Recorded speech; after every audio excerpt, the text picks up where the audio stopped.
Giving honor to God, our Creator, our Provider, and our Redeemer. We love the Lord our God with all our heart, all our soul, and all our strength. And we love our neighbors as ourselves as we give honor to our spiritual guides, to our illuminated Supreme Mother, Mildred Davis Miller, to His Holiness of Blessed Memory, Master Malvin Davis, to Jesus, to Christ, to all of the saints through all religions, through our family, friends, and loved ones, to the saints of the Spiritual Guidance Temple of Truth, to the people of all nations, to all living creatures, and to all of God's creation, we greet you with Hotep, Shalom, peace, abide. And our scripture for today will come from the 12th chapter of Isaiah. And this is called A Song of Praise by Isaiah. Here beginneth. In that day you will say, I will praise you, Lord. Although you were angry with me, your anger has turned away, and you have comforted me. Surely God is my salvation. I will trust and not be afraid. The Lord himself, is my strength and my defense. He has become my salvation.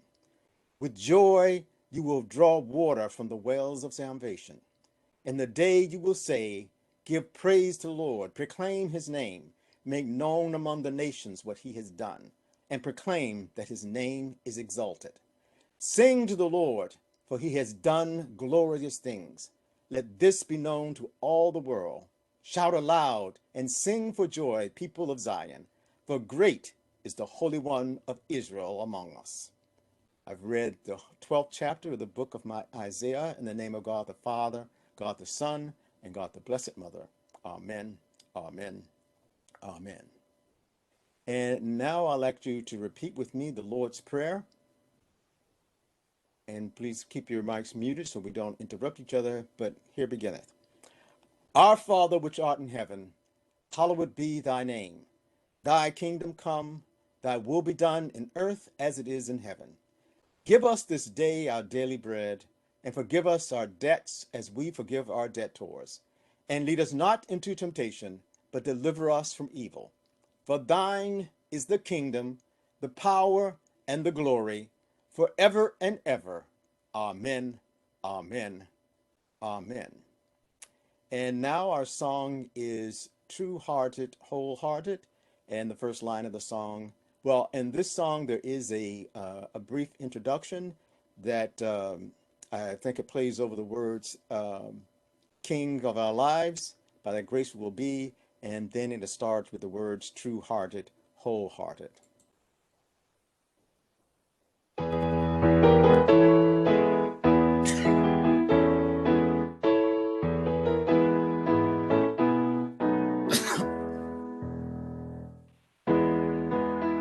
Faithful and loyal, kings of our lives, by thy grace we will be. Under the standard, exalted and royal, strong in thy strength, we will battle now for thee. Fill out the watchword, silence it never, songs of our spirits, rejoicing and free.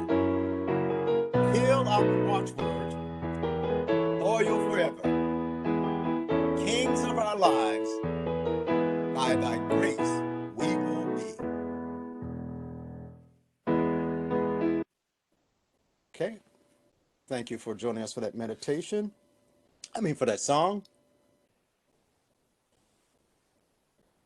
Just give me some water because we have the meditation now. And again, please keep your mics muted, but repeat after me. I call this meditation, The Lord is my foundation. Please repeat. The Lord is my foundation. The rock of ages is almighty, everlasting, and true. The universe is established on order, harmony, and compassion.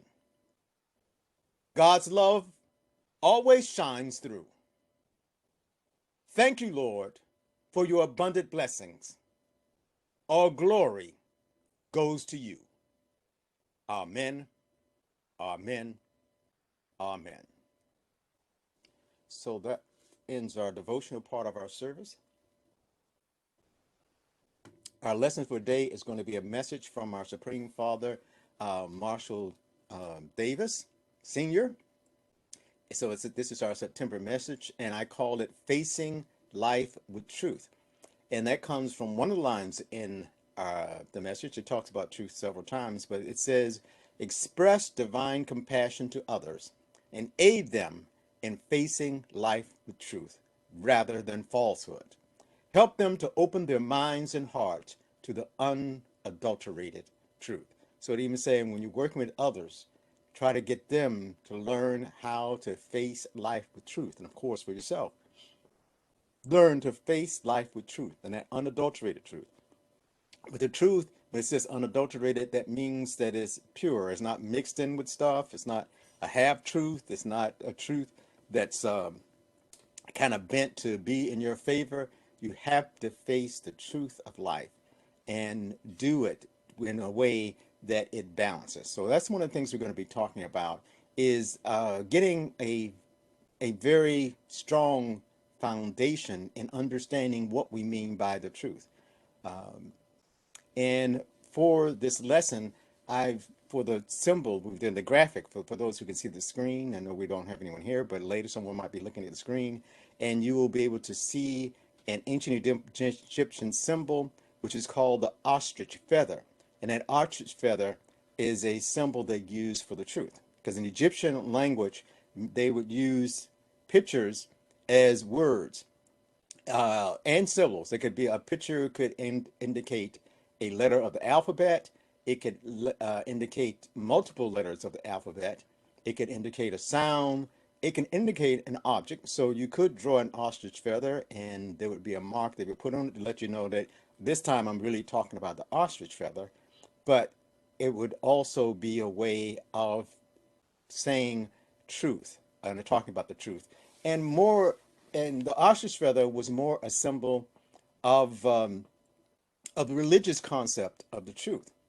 The word that the ostrich feather represented was called ma'at, and there were several ways of writing the word ma'at. The ostrich feather was one of those, and it was usually to indicate the divine truth, or saying that uh, it was considered they had a goddess that they called Justice, or and she normally was wearing a ostrich plume in her head, so the plume or the ostrich plume became a symbol for truth. So, and this was one of the most important symbols that ancient Egyptians had was the truth, because they actually believed that all creation was based on the truth. And as I said, there were other symbols that it could be ma'at. There was a symbol, a truth could be symbolized by a sickle or a sword. And because their swords were sickle shaped, like you used to harvest with. So yeah, I think many times when we talk about a sword representing the truth, it actually goes back to the ancient Egyptian writing system that the sword could actually represent the truth. But that was more when you were talking about a mundane type of truth, or the normal, you're just using the truth in an ordinary sense and not so much of a spiritual sense. Even though it would still be called ma'at, but it would be drawn in a different way. It wouldn't be the ostrich feather. It wouldn't be the goddess herself. It would be in mundane situations drawn as a sickle that was either, and a sickle could be used as either a sword or it could be used as a harvesting tool. It's the same shape that they use for both of those. But the concept of ma'at, or truth, I had it was really based on what they felt was order. So sometimes they translate it as the truth can be the same as the word order, and that was one of the fundamental principles of Egyptian thought was ma'at. In fact, they thought the role of the king was to set and establish ma'at in place instead of isfet. And isfet was disorder. So the truth was compared to isfet, which was disorder.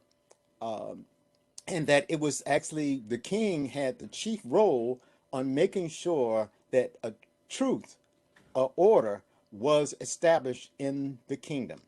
So Ma'at was a crucial in the human life in ancient Egypt, and it embraced notions of reciprocity, justice, truth, and moderation. All of those things were seen by as the concept of the truth, and that means being reciprocal, giving both things actually being able to help each other.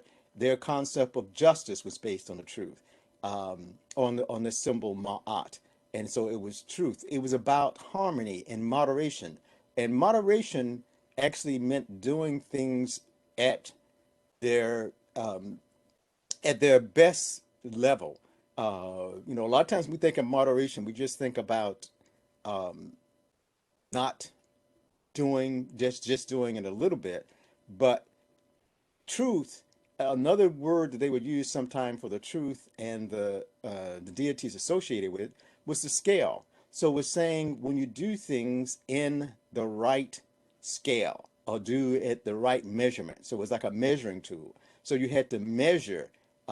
When it's saying moderation, it was talking about doing things at the right measure, doing them in a balance or in harmony, in harmony with life. So Ma'at was also, a truth was personified as a goddess, and the creator's and she was often considered to be the creator god's daughter, and while they say she was a creator god daughter, what they mean is when God created himself, they believed that he also brought into existence at the same time uh, this daughter who was called Ma'at. So they believed that God, when God created existence, he created it by first establishing his daughter Truth as part of that. Now, the way that is very different from many of the concepts that we find in other religions, and even the way they sometimes try to treat Christianity, is they'll say that, oh, everything came out of chaos.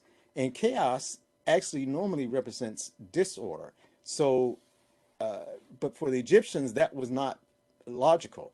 They believed that everything actually came originally from order or truth. In fact, Mother used to always tell us that the first law of the universe is order. And order from the ancient Egyptian concept would mean it was the truth. So this concept of having something that is true and having truth to be something that is orderly, balanced, in harmony, and takes the different things that we deal with in life and making them so they were at the correct measurement. But sometimes the correct measurement of involving with certain things is not at all. You don't put any of it in there. So, and because their concept of isfit or disorder was kind of different from the way I think most people look at it now, because we think that something is either true or it's false, and they believe that things should be in their right measurement, be it the very right measurement, and if you use the right measurement, it would give you the true or the true results that you wanted. Therefore, a thing could be is fit if it was actually too little or if it was too much. So if you didn't have enough of something in your life, that would be isfit. But if you end up having too much of it in your life, that would also be isfit. It was not balanced. It was not in harmony anymore. It was wrong on both sides. It was wrong, like I said, it'd be wrong if it was too little, and it's wrong if it's too much. So you had to have, by truth being the scale or the measurement, it's saying that in life you want to make sure you have the things you need in life at their proper measurement, at their proper scale. Uh, and that way you would be avoiding the problems of isfit. Because remember, with isfit or disorder, and you become disordered if you don't have certain things, if you don't have enough of them in your life, and you will be out of order if you have too much in your life. So the truth was looked at this balance point. It wasn't how we like to make this short thing that, oh, a thing is either true or it's false. No, for them, uh, things were the truth or the falsehood of the thing was based on was there it was it in its proper measurement. And another big thing about Egyptian philosophy is they believed that each soul was judged in the hall of Ma'at. For some of those, if you when you look at the screen or get a chance to see the screen, I have a picture of an Egyptian scene of one of the I'm gonna call them candidate. What it is after the person passes away, their soul goes up into the afterworld, and in the afterworld, it has to, if it's good enough, it will be allowed to go into the hall of Ma'at to test to see if it's actually worthy to become a divine consciousness. And so the candidate goes into there. They meet these uh, 42 uh, deities, which we sometimes call the 42 uh, negative confessions. And the negative confessions were, or declarations of innocence, were principles that were much like the what we call the Ten Commandments. In fact, they often need to say that these 42 uh, declarations were more like they were like an expanded version of the Ten Commandments. So the candidate would have to go through these 42 declarations before these 42 elders, and then if they passed through that section, they would go to another section where they would have their heart measured against an ostrich feather, and the ostrich feather represented the truth. And they say this idea of going to the Hall of Ma'at is indicated in many ancient Egyptians' writings. It's in what is often called the Book of the Dead, and is in something that they call the book uh, the Book of Five or the Book of Gates. And we call it the Book of the Dead because they discovered these scrolls in many of the coffins of the dead. And when they looked across many people or many coffins they found these similar texts.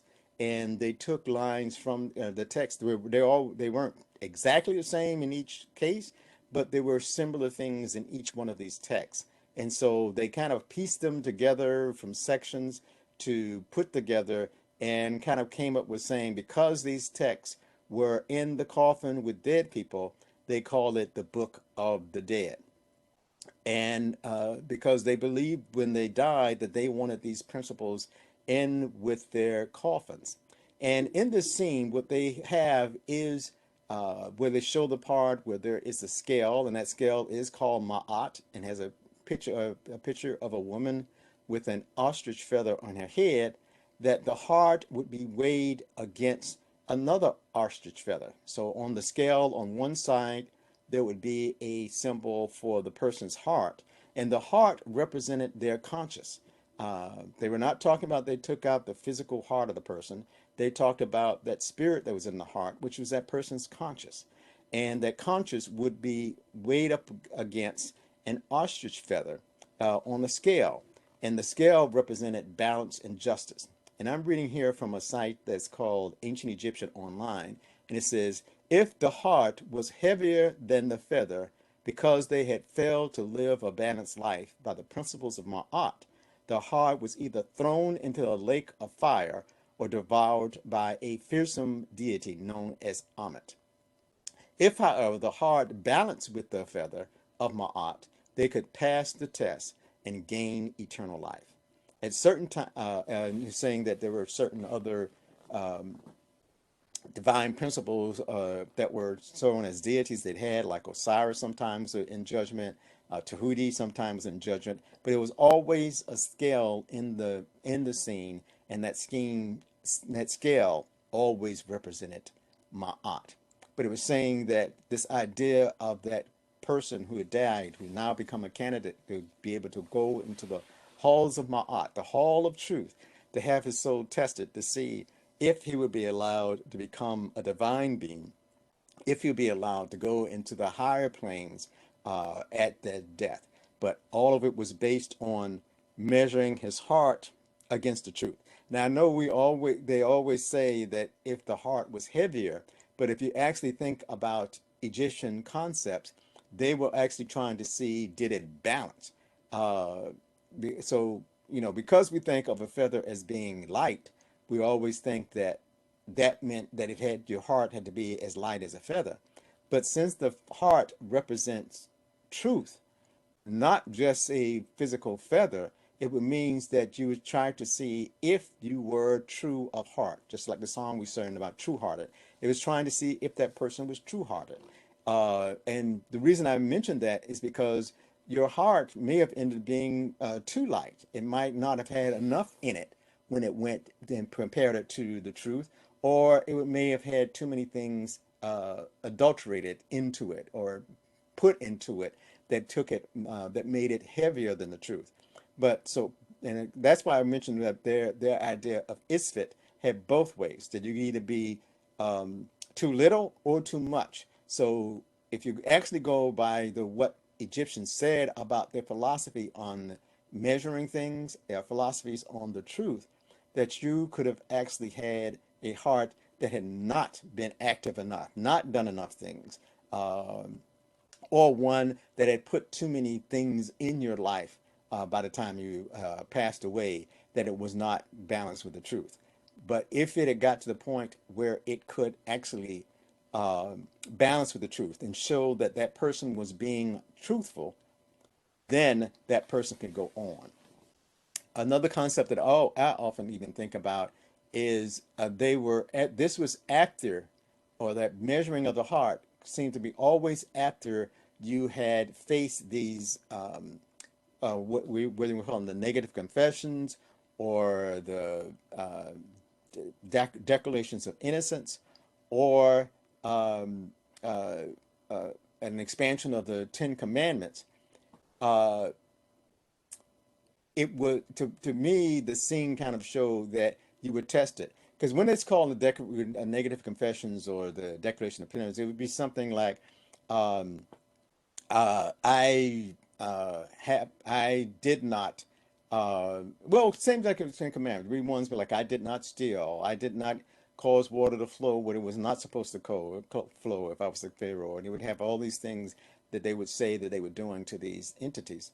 And one of the things as I was studying Egyptian language and thought is that, like Hebrew, they don't have a written sense of what tense a sentence is written in. And when I say that, what tense, when you write a sentence, it's from the context of the sentence, whether you're talking about the past, the present, or the future.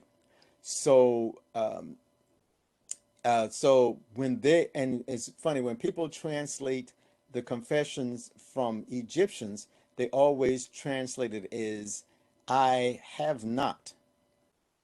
Um, but when you translate those from the Ten Commandments in the Bible, it translates as "I shall not." Now, or "Thou shall not."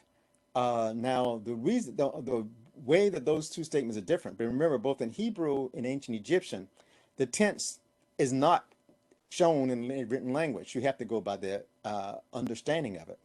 Because when you say, I have not, that means that in the past, I did not do these things. In the Ten Commandments, when it says, thou shalt not, it's talking about future acts.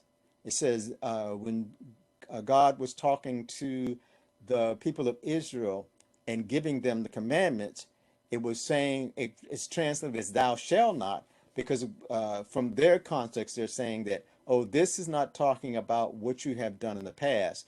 This is talking about now that you're making a covenant with me as the head of you, to make you example to all nations how to deal with the principles of God.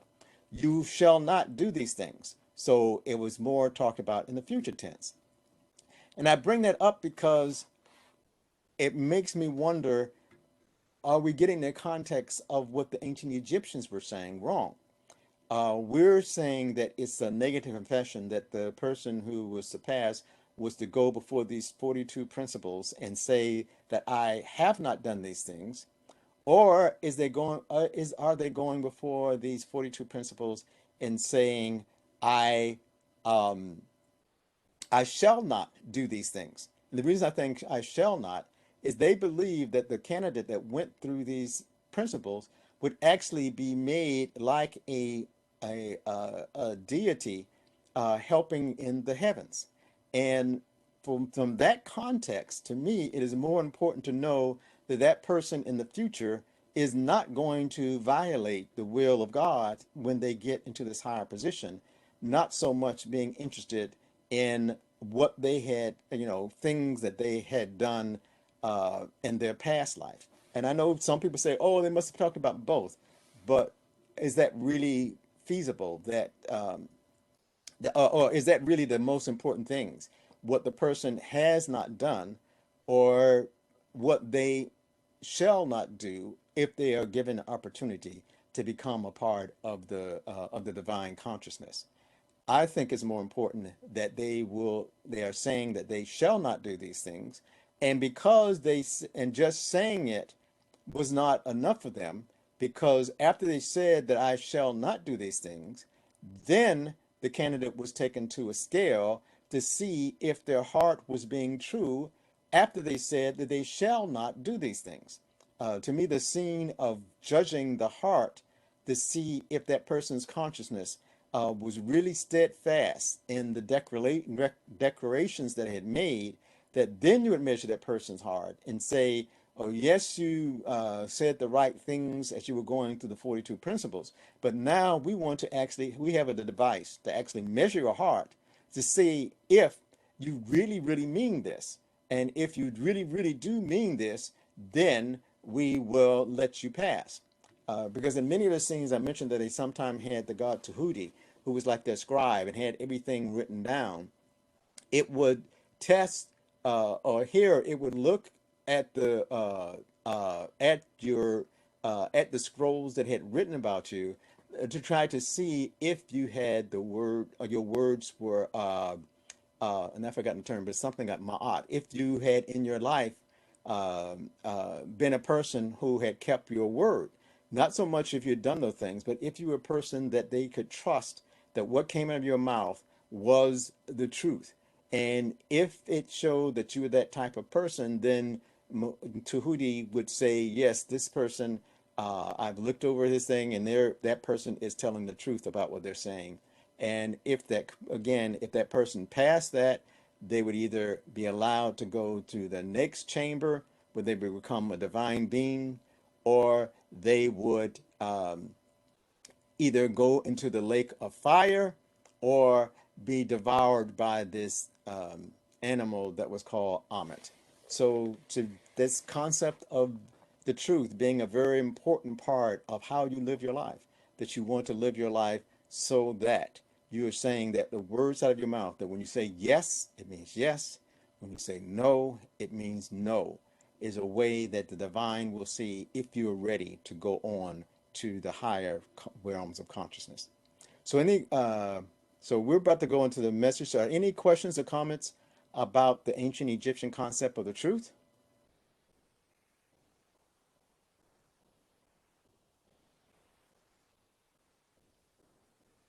And I just wanted to do that so when we're talking about this lesson, that we're kind of have a higher, or what I think is a better understanding on what we mean by the truth. Of not, because sometimes people can say, oh, what I said was true, even though I left out some of the most important parts of it. But they said every word I gave was true. Uh, and then Korean Gospel tells us that when you deceive someone, that's when you have not told the truth. It's not whether you gave them everything that we consider is a fact, but if you have deceived the person by what you have omitted or by what you have included in your statement of the truth. So, by the Korean Gospel's definition, the truth is whether you have been deceitful or not, whether you're trying to hide something, or cover up something or mislead people in what you're thinking. And so now to get to the message, and this is a short message, so we, depending on how much we discuss it, is going to be how long we will be here. But and I'm going to, we normally, where have we started doing with the messages, I am going to completely read through the message and then come back and discuss it. So first, it's just going to be a reading of this message. I'm putting on my glasses here. So the message says, adjust your thinking and manage your life circumstances to obtain success in all aspects of your life. Your preoccupation with the material must be such that it does not stunt your spiritual growth. Your spiritual engagement is not to negate the fulfillment of your human potential. Master your human experiences by incorporating the principles and perfecting powers of truth. Manifesting your human potential your reflects your spiritual growth. Your spiritual growth will emanate from you to bless everything you set your heart and hand to accomplish. In all aspects of life, seek and ask for the Christ Spirit to be revealed. Seek to maintain and work harmoniously with the will and wisdom of God's love and the principles of power. Practice your meditation and apply the truth in your circumstances and challenges. Express divine compassion to others and aid them in facing life with truth rather than falsehood. Help them to open their mind and heart to the unadulterated truth. Do not linger with ones who refuse to accept or diminish divine principles. Love your truth. Read the 12th chapter of Isaiah. Burn blue and white candles together this month. Okay, that is a reading of the message for the month of September. But let's go back. Do anyone have any questions about the reading or comments about what I've read so far? So let's go back and let's discuss some of the things that I talked about here. It goes off first by saying, adjust your thinking. Adjust your thinking and manage your life circumstances to obtain success in all aspects of your life. So first it's saying that you have to consider all aspects of your life, not just saying the spiritual aspects, not just saying the material things you have to do, but you have to think about all aspects of your life as being a part of one great blessing that God has given you. But not seeing yourself as one person. Like a lot of times people, they can see themselves as one person when they go to church, as another person when they go to work, another one when they go on the world. It says, no, you have to look at all aspects of your life and see how your character, what is your character in all aspects of life. And it says you have to adjust your thinking and manage your life in all circumstances. So it's saying that you have to make sure that your material life is adjusted to your spiritual life. And the same thing, your spiritual life is adjusted to your material life. At first it talks about material. It says your preoccupation with the material must be such that it does not stunt your spiritual growth. So it's saying don't be so preoccupied with material things that it becomes a stumbling block for your spiritual growth. So you don't let material things get in the way of you growing spiritually.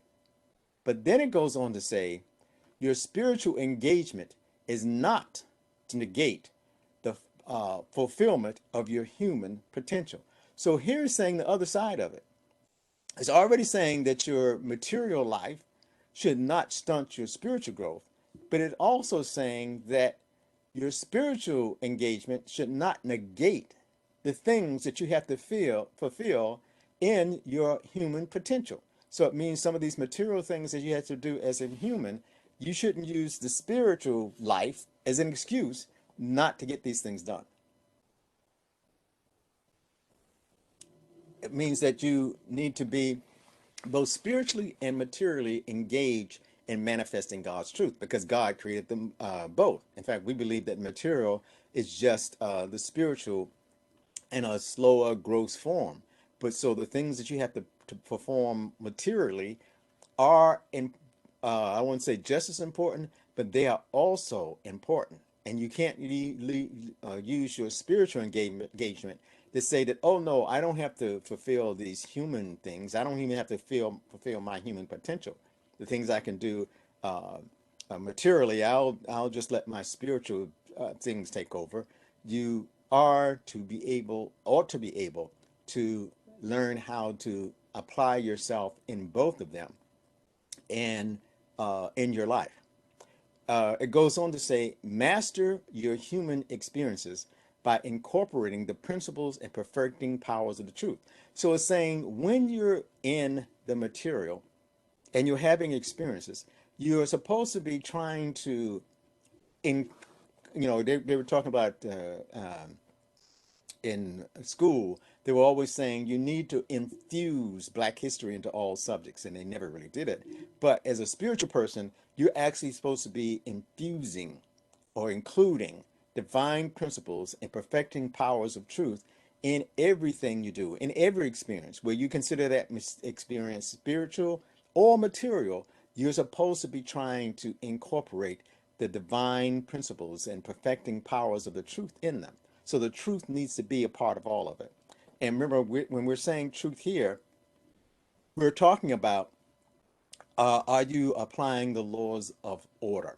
Are you applying the laws of balance?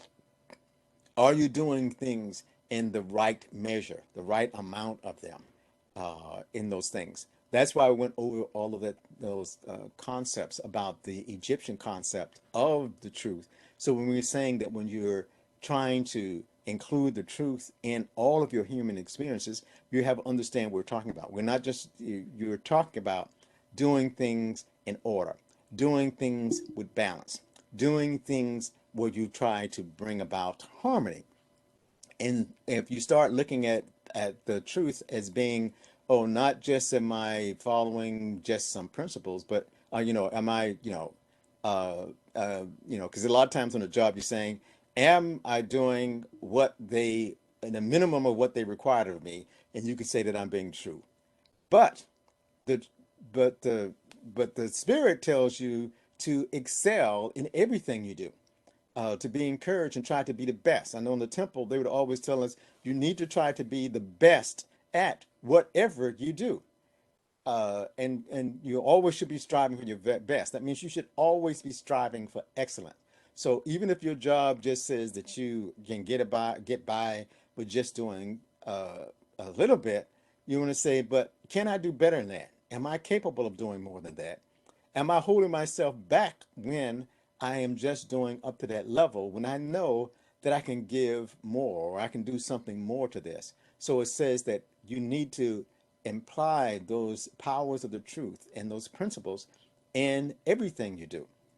And even when you're doing the spiritual things, do you do them and just saying, oh, they said that? Because when you get that type of minimalist attitude when you do your job, you're going to get the same type of minimalist attitude when you're doing spiritual things. Oh, they told me to meditate, and they said meditate for 3 minutes, so I'm going to sit here for 3 minutes. Yes, half the time I'm going to be absent-minded and sleep, but I did the 3 minutes that they required me, or the 7 minutes, however many minutes they required. I did the minimum, so I'm good. Um, I was not even trying to use them or incorporate any principles. The principle of devotion. The Hebrews have a concept they call kavana, which means that you do things with devotion and love in them. That you did. Were you actually trying that in your meditation, or if someone told you to read something, did you just say, "Oh, they told me to read this, and so I'm going to say these words and let the words, after I get them out my mouth, I have fulfilled that." No, you're supposed to be striving for excellence. You're supposed to be, and we talked about that in some of the other lessons we went through, that you're supposed to be trying to understand the words you're saying. You're supposed to be trying to feel the words you're saying. You're trying to understand the words you're saying. You're supposed to be incorporating that truth, that you're actually balancing them and being, again, I like to go with that song, that you're being true-hearted and wholehearted in everything that you do. So it says, master your human experiences by incorporating the principles and perfecting powers of the truth. So that means live life where you're always trying to balance, you're always trying to harmonize, you're always trying to bring order to the things around you. And I think when you find that, you'll find that you will get more things manifested from them. The next line of the message says, manifesting your human potential reflects your spiritual growth. It said, manifesting your human potential reflects your spiritual growth. Now, some people think that spiritual growth is based on how much knowledge you know. They're based on, um, I've been given the high class prayer. I know the names of to call on God's angels. I have a knowledge of all these things, but it says that when not when you know these things, but what are you manifesting in your human potential? What are you actually showing in your life? Because it's saying that it was be these manifestations, not just you knowing them, that actually reflects whether you're growing spiritually or not. So your spiritual growth should be reflected in everything you do. You should be able to even be reflect your spiritual growth on whether you have to sweep a floor or wipe down a chair. You should be able to, or if you have to wait somewhere or whatever you have to doing, that the way you're doing it should represent your spiritual, not only should, but it reflects how much you have grown spiritually in the way that you manifest your potential in life. So as you get more and more spiritual growth, you'll find that you'll have more and more human potential. Because as your spirit grows, it's like adding more computing power to a computer, more adding more memory, adding more, and it's not memory I'm talking about. What do they call that? They call that more ROM, because RAM and there are two types of memory and computers. One is called RAM and one is called ROM. RAM is random access memory. Now, RAM, because it's random access, that means it's just basically there to store things temporarily. And it randomly um, goes and finds some space and it does things in that space. ROM is called read-only memory. And the read-only memory of the computer is an area where it's information there that does not change. It is there and is there for just to read it um, because you will need it at times. And you also have what are called a central processor in a computer. So as you grow spiritually, you actually start growing in all of these other ways also. You end up, if you were a computer, you would end up with more RAM, more ROM, and more computing power. A lot of times when they do these things about getting a computer, you see all these movies about a robot that becomes aware of life, and it's called becomes sentient, that it becomes aware in life. And they'll talk about something like called a neural net processor. And why they call it a neural net processor is because they're looking at computers and trying to actually make them more like the brain, because they believe that the brain works on the concepts of nerve nets, that there are nets of nerves hooked up together, and that each one of these centers, or these when they say neural, each one of these neural centers has the ability to do its own processing, but they're all connected together. And they find that's one of the marvelous things about the brain, that it has all of the, instead of, most computers work by what they call a central processor, which means they have one computing processing unit in it, and it does all of the processing. Um, And that's why they say multitasking. Multitasking means that yes, it takes a computer a very, fractions of a second to make a computation, but what it's doing when you're doing multiple things is that one central processing unit actually processes for everyone. They'll take a little bit of time for that, then they'll take a little bit of time to do another one, and they'll just send the information out to others. Well, they found in the body what it's possible with the neurons in your body is that each cell has this marvelous capability of processing for itself, and then it shares information with another one. So it's not like there's just one processing unit in your brain. There are like thousands and millions of processors in your brain. And so what they're trying to do with computers is, when they talk about these neural nets, is how they can make this type of network that they see in the brain, where you have multiple processors going on at the same time, and then those processors is then showing those, sharing that information in a network. That's why they call it a neural net. It's a network of processors working together. And as you grow spiritually, what you're actually doing is you're awakening even more potential in your centers throughout the body. That's a part of what they're talking about your spiritual growth. Are you awakening these potential processing units in your body? Because really many of them are asleep. They're not working at full potential. And part of your spiritual growth is actually to awaken the things where, they don't, every cell in your body has the capability of masterful things, each and every cell. But the way most of us live now, we'll make sure that that cell has to go and or that organ has to communicate to the brain, when that organ, if each cell has the potential to process just as well as any other cell, then that cell could have itself made the decision and then just told the brain, look, I saw this needed to be done. I know the principles we live by. I just did it. That's kind of what you're doing when you try to, when it's called muscle memory. When you're practicing something, you just practice and practice it and practice it. What you actually do is you teach that muscle what it needs to do. And so it does not have to actually send a question to the brain to say, what do I do in this situation? Earlier, Deacon Jackson and I was talking about, and he was talking about when you're studying the martial arts.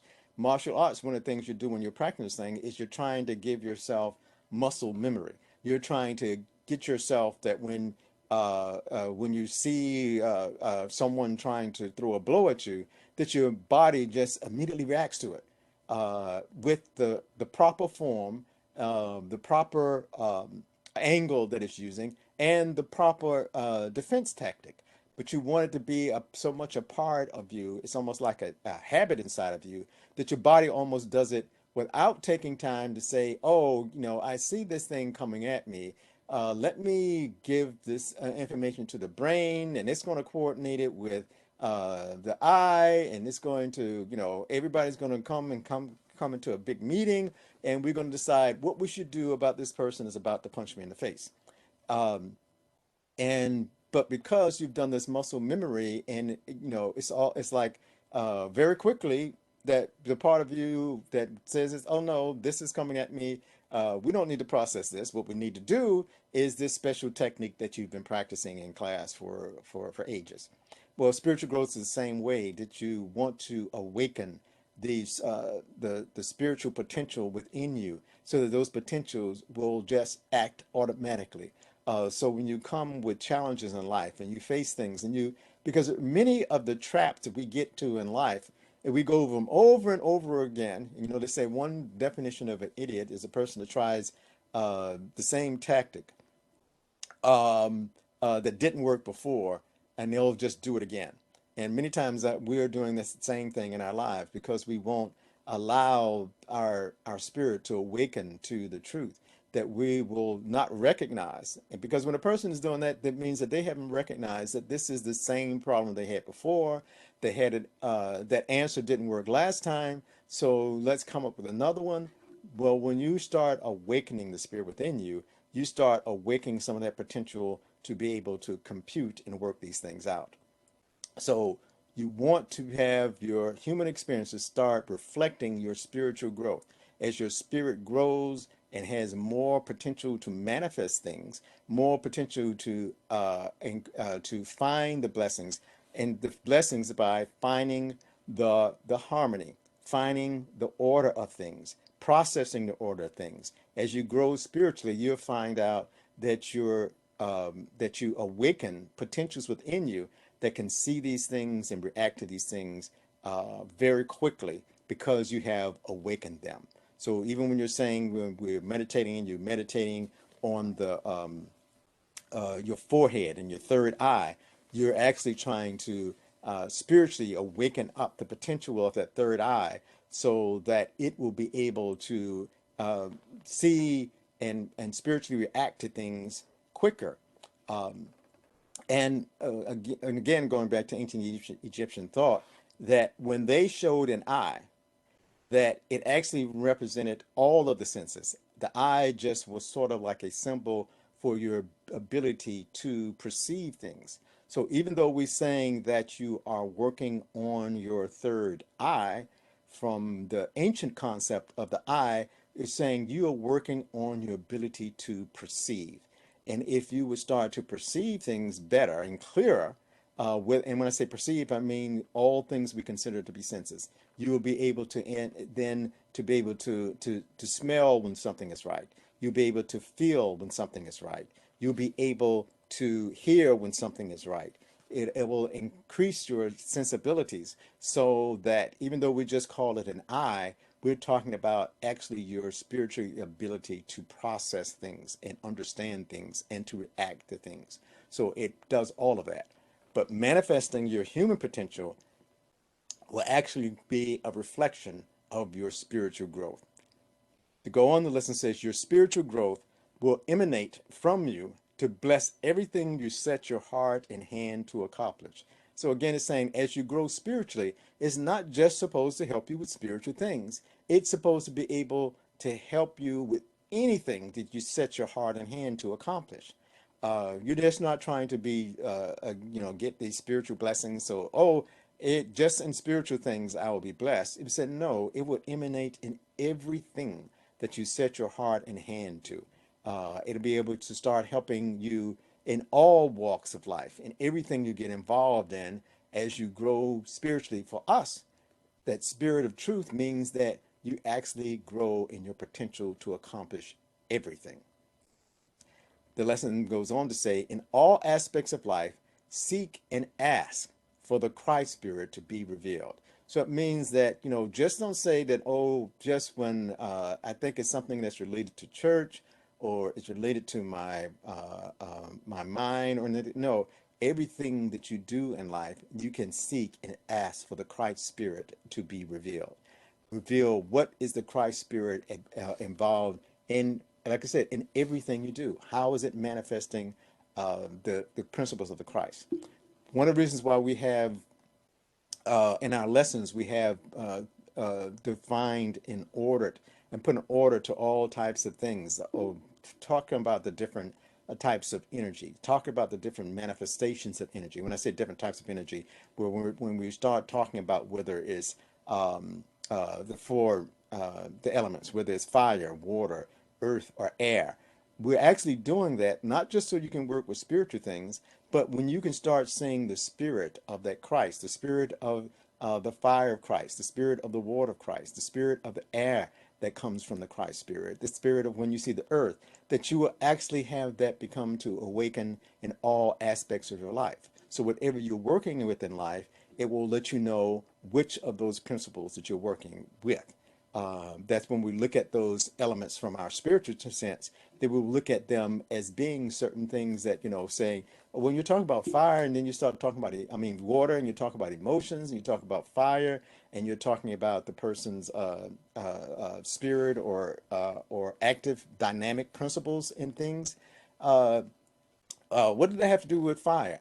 It has to do with the Christ spirit, and that you will begin to be able to almost see as a fire when you see that Christ spirit in everything, in mundane things, in spiritual things, in non-spiritual things. You'll be able to start seeing those elements at work in all aspects of life.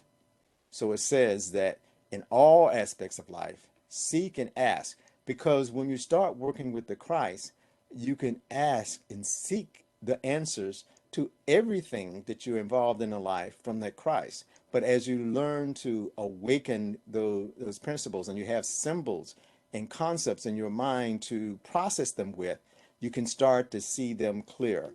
You actually get these things that some of the lessons where we put things, where we try to put them in order that makes it easier for you to understand the answers, because there's now a language. It's almost like a language. You set up a language so that when you ask the question, that you can have these symbols that will actually bring an answer back to you.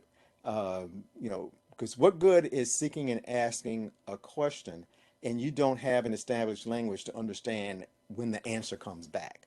So you set up a process, you set up a structure that's saying that, okay, I'm going to set up this structure for myself that know that when you want to get this type of answer to me, I've already had a structure so you to give that answer back to me.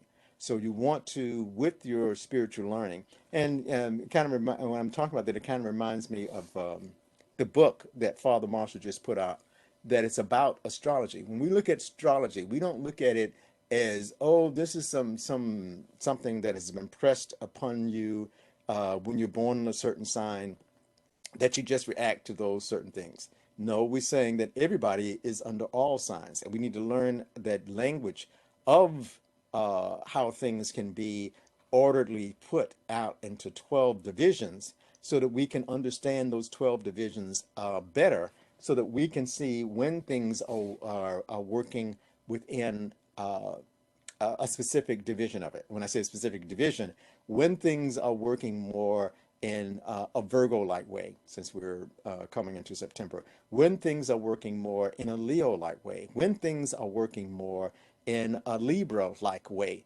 not just saying, oh, I was born under it, so the only one I have to consider, that's not true. You don't, when you're born under a certain sign, that doesn't mean that you just appear under that one sign. It just means that that sign is your predominant, predominates in your life. Because we just look at your sun sign as a predominant, something that predominates in you, that it's kind of like and has the greatest influence over your willpower, actually, because the sun sign, actually the sun is related to your will. If you start looking at, well, where was the moon when you were born? It would say in your feelings, the sign that the moon was in when you're born will have more influence on your feelings than the sun sign will.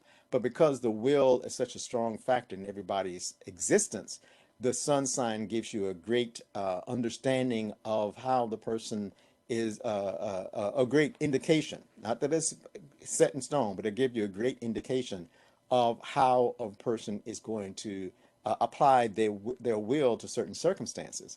But you don't want to limit yourself to only that. You want to see other things about that person's life, other influences that have been on that person's life, not just his birth, that will influence how they learn to use their will. Because of what we're saying with spiritual growth, that person may have spiritually grown, so they know how to do what Mother called turning the round table, so they can recognize that the situation they're in now calls requires them to use their will in a different way. Remember, there was a beautiful book that was called The Master Key. And in the Master Key, it explained about the different types of will that people can get into. And it's explained about some people having like an automatic type will, and some people having a willpower that is influenced by emotions, and some people have a willpower that's more influenced by mental things. And it goes through and tells you about the different ways that people would react by these different types of willpower they would use.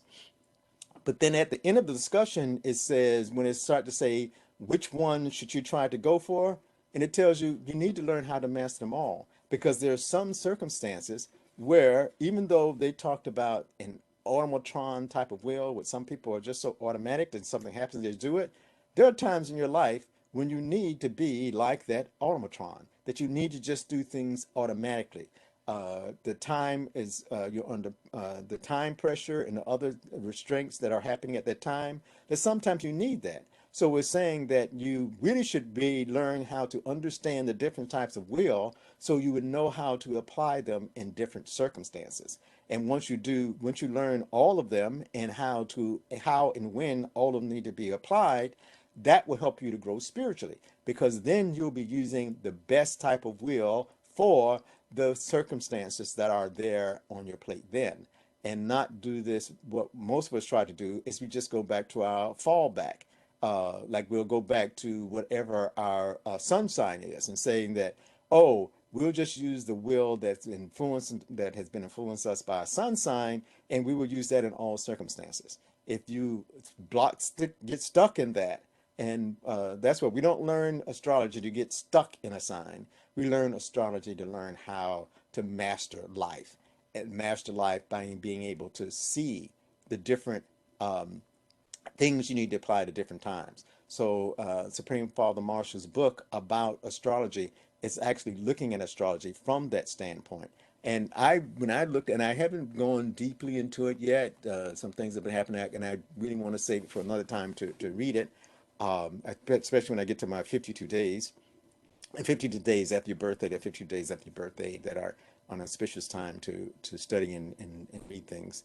Um, I will get into, not probably, but I'm planning to, it's my schedule to get into it more.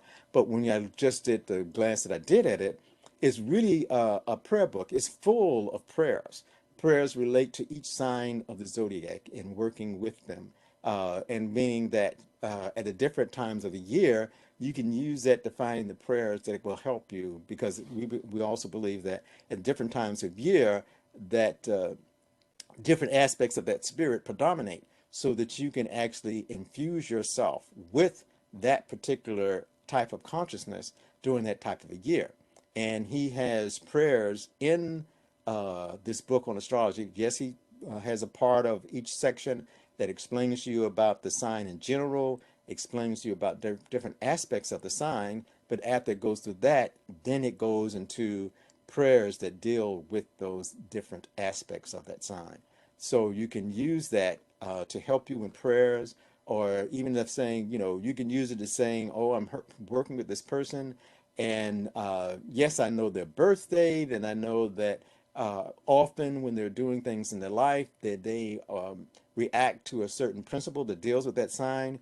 You can actually go to his book and find a prayer that would actually help that person with that specific element of their life, to help them to go through problems. So in many ways, it is as much a book of prayers as it is a book on just knowledge about the different astrological signs. So it's a beautiful book to work with. And so, like I said, and this is part of saying where you seek and ask for the Christ Spirit to be revealed to you. I think that's what he's doing. He's trying to, in those different times, for you to be able to help to see or seek and ask for the Christ Spirit to be revealed to you based on spiritual astrology. And I should pause here. Does anyone have any questions or comments? Because I've been talking and going on and not giving people a chance to comment. Are any questions or comments so far?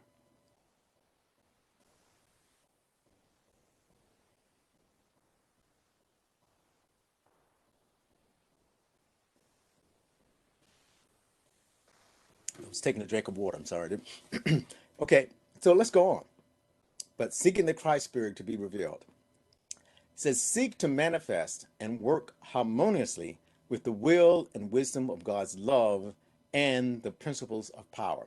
Now, here we're talking about another aspect that we said that from the ancient Egyptian standpoint had to do with the truth. And this is harmoniously. It talked about uh, reciprocity and reciprocity, or balance. balance and harmony, all of that under the concept of ma'at, were part of it. So it's saying that here that you should try to make sure that you find ways to manifest and work with things in harmony and make sure that the will and wisdom of God's love and the principles of God's power are a part of what you're using to accomplish everything in life. You're trying to make sure that the way you're working is in harmony with the will and wisdom of God. Again, and go back when I was talking about the astrology, that's what we're trying to do. We believe that the astrological order of life is actually based on the will and wisdom of God, based on God's love and the principles of his power. That's what we try to find in our understanding of astrology. And by working with things during their certain time or their certain season, as the Bible talks about it, that there was a that there that the stars were given for omens and seasons, that we want to work with the right season as it comes, because we see the astrological sun path and the moon path as just seasons that are passing by us, and we want to work harmoniously with that season because we actually believe that those things were implanted not by man, but they were implanted by God. So we find ways to work harmoniously with them, work with them when they're in their right season, when you can connect up with that love and the power principles that God has put in place. The next line says, practice your meditation and apply the truth to your circumstances and challenges. So it says, practice that meditation. And we've got a very interesting definition of what does it mean to meditate. And this comes from one of the people that is trying to promote ancient Egyptian knowledge. His name is Ra and Nefer Amen. And he says that the word meditate actually comes from the concept of a balance or being between two consciousnesses. And let me take time and explain that. Meta can mean between or balancing between two things. And he explains that in his thinking, meditation is trying to get you in the middle of your um, conscious mind and your subconscious mind, and it's trying to get the best of those two minds. Or he also talks about the sympathetic and the parasympathetic nervous system. And the difference between the sympathetic and the parasympathetic nervous system is the sympathetic nervous system. And I always get that. This part I always get. I might be getting the wrong on the right, I might be getting them switched. But one part of your nervous system works automatically. When something happens to you, there is like a part of your nervous system that just reacts to it automatically, like your heart, and is part of that system that your heart just works. You don't have to tell your heart what to do. It does what it's supposed to do, and it just keeps on doing that. But it takes nerve messages to do that, and so that part of that your system, it just works. The other part of your system works based on your willing something to be done, or you tell it. You tell your arm, you send a message and you want your arm to move, and it moves up. You want it to move down, it moves down. You walk, or there are these two systems at work in your nervous system. Part of it is doing things that automatically need to be done, and part of it are things that you can will it to do. And they actually believe that the one that works automatically is actually working more with the will of God than the one when you get to tell it what to do. They say that that part of your nervous system is actually getting divine principles, and it's just working out the divine principles within you. So they believe that that part of the system is actually closer connected to God than the one where you get to make a decision on what you wanted to do. And with the conscious mind and the subconscious mind, they believe that the conscious mind works more with that part of your thinking abilities that you get to tell it what to do. That's what your conscious mind loves to work with, where you make the decision, you tell it to do something, and it's done. And the beautiful part of it is you're fully aware of that thing happening. The subconscious mind, on the other hand, works more with that part of your mind system that does things automatically, what you don't tell it to do. Uh, but it just starts processing them. And he believes that actually when you're asleep, you're probably more into your subconscious mind. And because you're more into your subconscious mind, that's the time that your body actually, when you're asleep, takes to start recuperating and like if you're healing or when you're asleep, your body is actually doing some things to that you didn't actually tell it to do, but that you actually need to stay living. I've seen several things where they talk about how important the sleep is. Very important. Sleep is we do so many things in the sleep because during your sleep and your your part of your mind that does things automatically to start healing you, to start reconciling things within you. You actually do that when you're in this sleep consciousness or the subconscious mind. But then he says that the problem with the conscious mind is that it does not have all of the information it needs for some of the decisions that it's making. So it makes these decisions consciously, and it is not totally connected to the spirit and the laws of God when it's making these things. So the problem with the conscious mind is that it uh, it doesn't know all the things it needs to know. It's not connected to all the things in the night. It does not getting all the information it needs. But it seems like the subconscious mind, which when you're asleep, it seems to be able to get in contact or connect better with some of these wisdoms and knowledge and understanding of things that you need to do. Like you need your heart to beat, you need your cells to start to try to heal things. You need those things happening. So, what then is meditation? Meditation is saying is a way of connecting the best part of both of those, because he said that because he said the problem with the subconscious mind is that you don't get to know or understand what it's doing, and the problem with the conscious mind is you do things without being actually connected to the source that knows the full answer. So doing meditation, what he's saying, what you're doing during meditation, because you don't go to sleep, you remain conscious in meditation, but you try to connect to that part of your subconscious mind that is connected to the basis of truth. And therefore, but because you're doing it consciously, you actually then get to learn um, or manifest some of those things from that normally just your subconscious mind is aware of.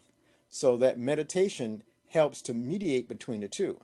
You get to be able to be conscious of the information and blessings that are normally only available to you during the subconscious mind, and you do it in such a way that you learn to be aware of them, you learn to know them, and not have them happening without you actually being asleep when you're doing it.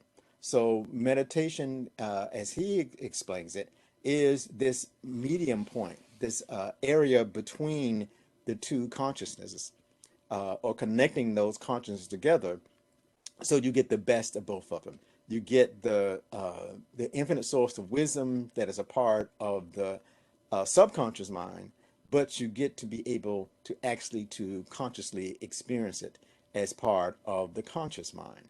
So he says that is what the goal that he tries to teach in meditations. So it says, so here when it said, practice your meditations and apply the truth in your circumstances and challenges. So it said, even in your meditations, you would, if you have more access to the truth, then you would start getting answers to certain things you have to do. And it says that when you get that truth during the meditation, learn how to put it into action. We talked about that earlier. Action is put it into action in your circumstances and your challenges in life. That helps to activate it and helps to manifest it. Go on with the lesson. Says, express divine compassion to others and aid them. And this is a part what we had as our introduction to this lesson about express divine compassion to others. So it's saying that as you're doing this, you also need to learn how to be compassionate with others in your spiritual growth and to aid them in facing life with truth, facing life where they're trying to balance it. So it means that when you get these awaken these spiritual concepts within you, don't just use them for yourself. Be compassionate with others so that they can connect up with it and do things that will help them to be able to connect up with the ideas that you've had and with their own inner spirit. Because when things are awakened in you, you'll be surprised, but you can also get people can get a glimpse of what has been awakened in you. Sometimes not what you're telling them, but when we're talking about that touch, that prayer that you have for them, that it can aid them into being able to deal with it, and it will get them to start facing life and facing life in its true sense, not facing a deceptive life. Because many times people, what they tell you out of their mouth, somebody will fall down and you ask them how they're doing, and they're immediately say, "Oh, I'm fine." And they haven't, I remember my mother used to teach us when you fall down, don't try to jump immediately up. Check yourself out and take some time to recompose yourself when you fall, so that you kind of get yourself back together again. But that's part of facing the truth. A lot of times we are so embarrassed by the fact that we fail that we try to jump up too quickly and not take time to get ourselves back together, to get over the shock of falling, to get over the embarrassment of falling, to get over the drain it puts on your confidence when you fall. You need to take time to let's get all this back together, and not because you know rather than saying that because we don't think of that as being a falsehood, but when you get up before you've gotten your mind back together, you're working under a false concept of yourself, because you haven't gotten yourself back together when you've done that. So you're a false image of yourself when you jump up too quickly. But I'm just saying that we have to people many times when they're in circumstance in their life, um, they are taken over by fear. They are taken over by a lack of confidence. They are taken over many times about how others see them. And so part of helping that other person is to still see them with compassion. See them as a person that you love. See them not for a lot of times when a person falls, the first thing you want to do is laugh at them, and not just have compassion and saying because when you really when you really say are you okay, you're should be saying let's get it back together again. You're okay with me. Uh, it's okay that you stumbled. Um, so we want to try to infuse in them that confidence and getting back together and getting away from those draining hindrances of fear, of doubt, of embarrassment. To get over all of that, you can help that person to get over all of those falsehoods, those false ideas of themselves, and get back to that fact that they can understand and know that they are a child of God, that the blessings of God is there for them, that life can be, that they can find life in whatever circumstances that they have to go, that they can find God in wherever they go. God is just not for us when we're our in our in our best times. That God is not just with you when you're in the church. God should be with you wherever you are. Even if you fall in the sewer, God should be still down there with you to help you get out of the sewer, to help you get yourself cleaned up, to get yourself ready for life. So God is everywhere, and but a lot of times we don't notice God well, most of the times we don't notice that God is with us. And you normally go around confidently, not even thinking that, God is with us in everything we do.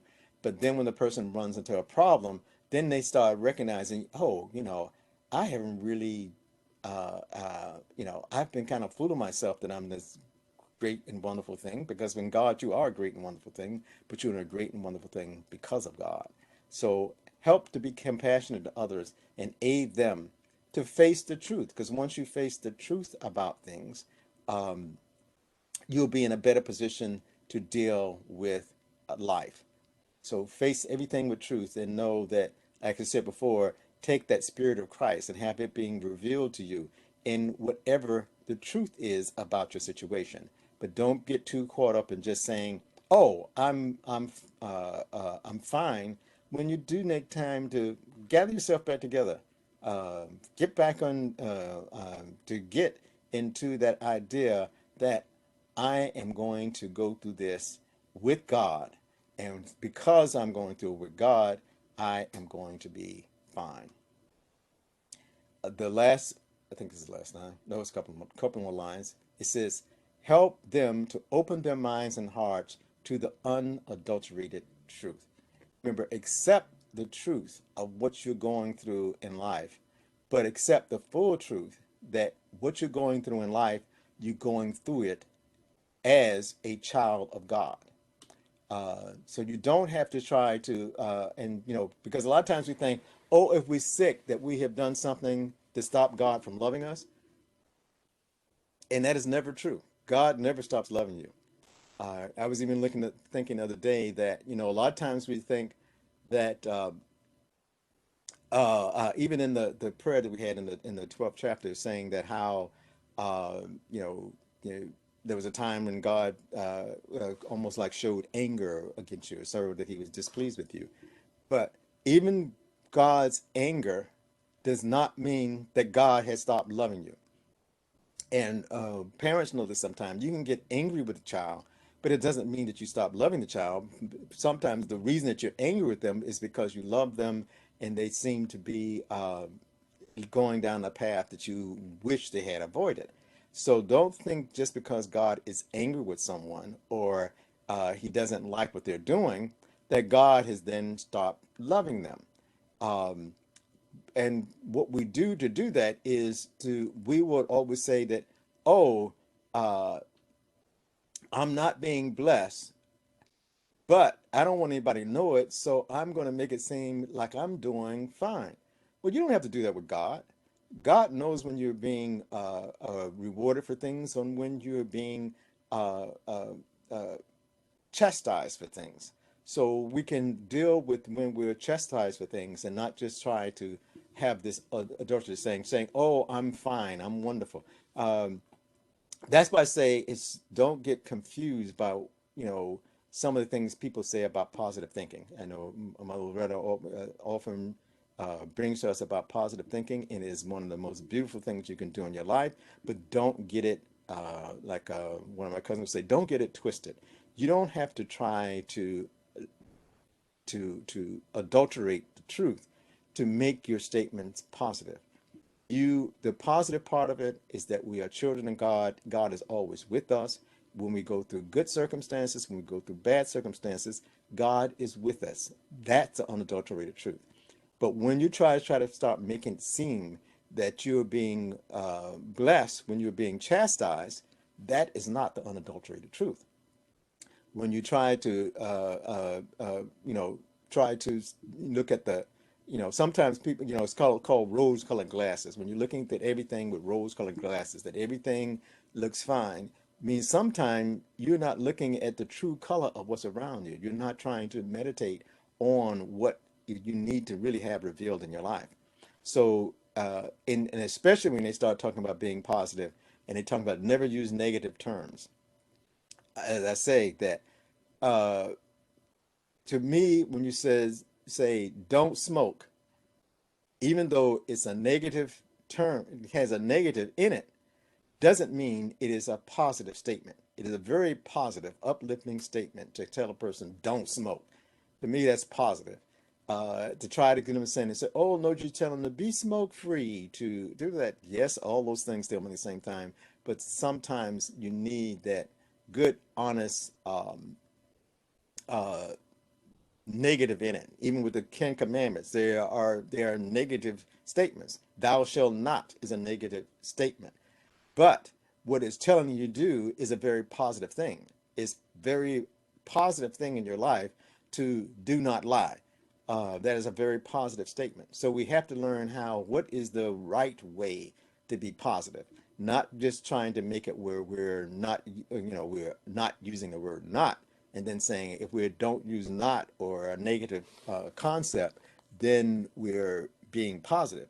To be positive, you have to be saying something that is constructive and uplifting.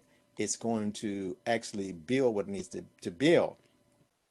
But again, and it always reminds me in some of the unity teachings when it teaches you that even when you do a prayer or affirmation, I'm sorry, with an affirmation should have both the thing that you are affirming, and it should have a part of it what they call the denial.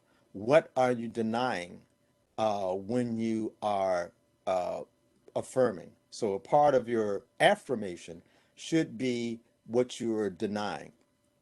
And that means what you're trying to get rid of, the thing that you don't want to be a part of it.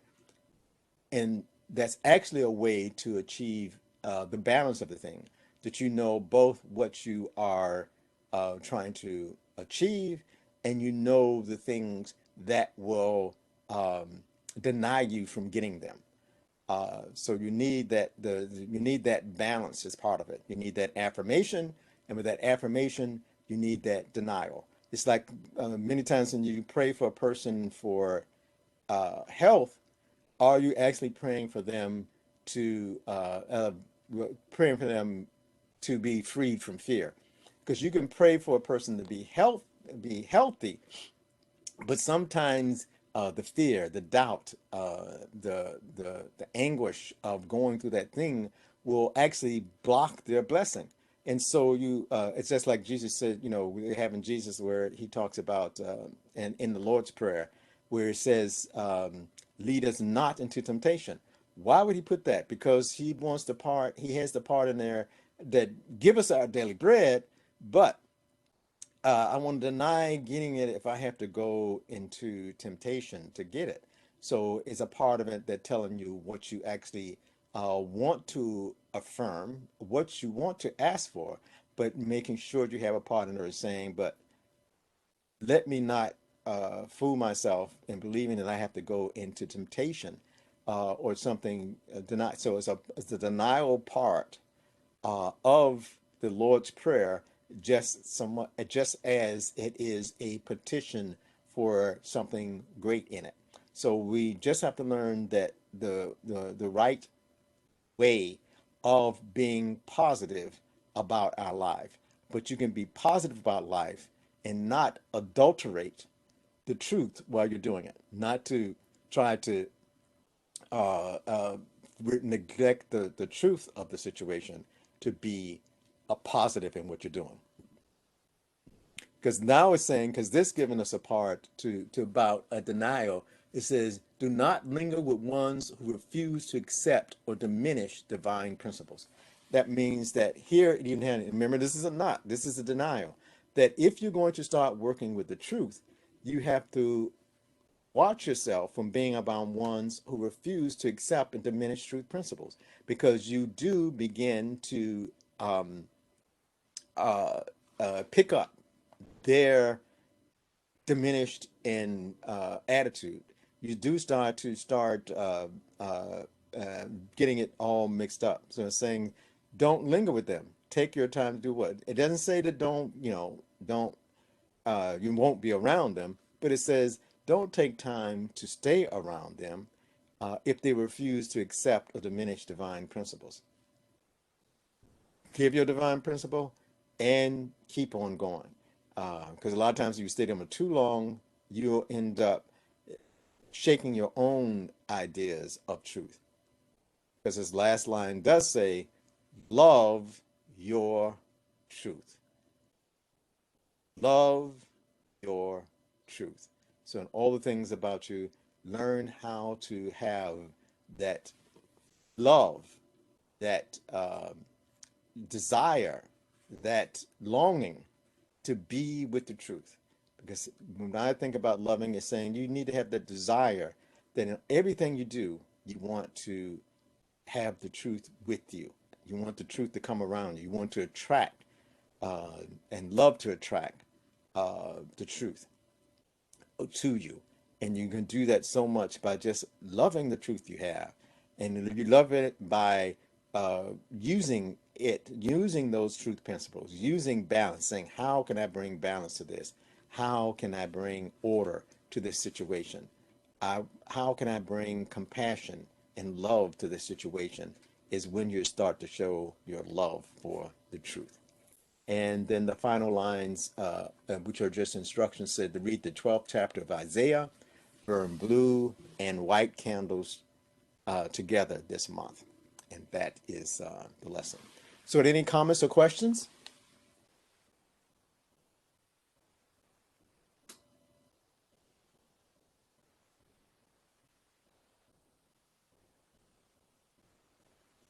No one? So, I hope you don't have comments because you have enjoyed the lesson so much, and it is um, made to awaken some of the things. Because I like the truth when you get it and you can feel it. Yeah, that's the way I feel. I don't have any questions because um, I can relate to that. Hopefully, that's what we're saying now. That you relate to the principles so well that you that they're just reminding us. Because I know it does for me to be able to go to these things. Reminds me of those principles. Reminds us how to use them in life. Reminds us how to use that affirmation and denial in our prayers to chase and because it's really, I think, sometimes very important when you're praying for people for certain things to pray for them not to fall into the fear, not to fall into the anxiety, not to waddle in self pity, to go into the circumstance they have to face them, go into their circumstances with strength, go into those circumstances knowing that God is going to work with you and be with you as you accept that challenge, go through that challenge, learn what you need through that challenge, and become a conqueror and a more than a conqueror. Whether no matter how you go through it, don't always just saying, "Oh, this is the way I want God to take me through this." No, sometimes listen to God and say, God, this, and be truthful. Say, God, this is the way I would like to go through this, but your will be done. Uh, I'm going to listen to your will. This, I have a way that I think that I would like this to be processed, but I am going to go with your will and I'm going to stick by the principles of truth, righteousness, and love that you have given me, no matter how I go through this life circumstance.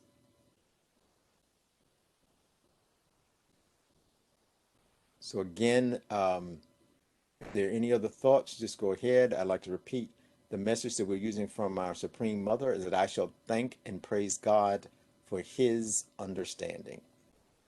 And just to go over some points that we know that this the High Holy Days starts, I think, on Tuesday night. I've forgotten the date for it. Well, the first day is the 7th, but I think Tuesday is the 6th. So that evening is that first session, and it's going to be online and on Father Marshall's what do you call it, virtual show.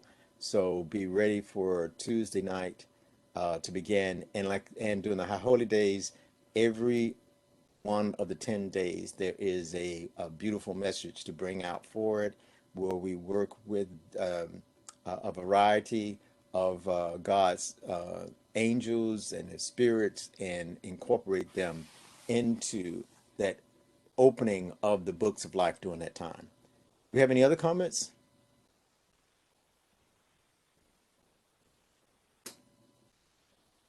So again, so that will be this Tuesday.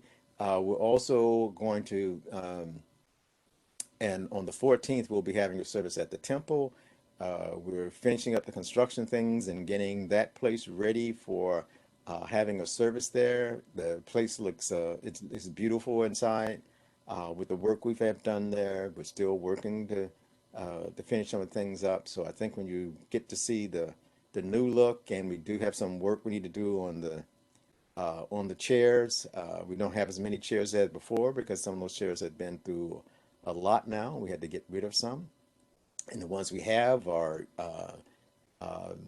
you know, need some cleaning and other things to go with them. So we're going to be trying to get all that done in time to have the service next week.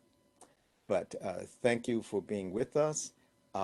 Again, our recordings of our virtual services are on our website at www.spiritualguidancetemple.org. Again, that is www.spiritualguidancetemple.org. Get those lessons. You can make donations. There's a button for donations there. And you can also, if you have Cash App or something called Zelle, can make donations through us through my phone number, which is 954-549-4713. So we do get donations through those two things, and that's helpful because they're with these construction things and other things that there are things that we need to purchase and have. So we appreciate the donations. Again, is there any final things you'd like to say during the recording? We'll be, if not. Thanks for a beautiful lesson. Oh, thank you, thank you, thank you. Thank you so much. I remember a part where about the balance, and we have to balance everything like the scale. So, like you said, we have to turn our round tables, and we have to balance each and everything, not just one thing. We have to really balance like the scales on all aspects of life. Yes, it's so important to learn that balance and learn out what is the proper measurement. That's what one of the biggest things you have to learn is how to balance, how to harmonize what we're going for in life. So, yes, thank you very much for sharing that and remembering. Because like I said, a lot of times when I'm saying things, I'm remembering them too, remembering what we need to work on in life. But if there's nothing else, let me just say, may the love of God illuminate your way. May the will of God direct you each day. May the truth of God all errors depart. And may the peace of God forever dwell in your heart. Amen. Amen. Amen.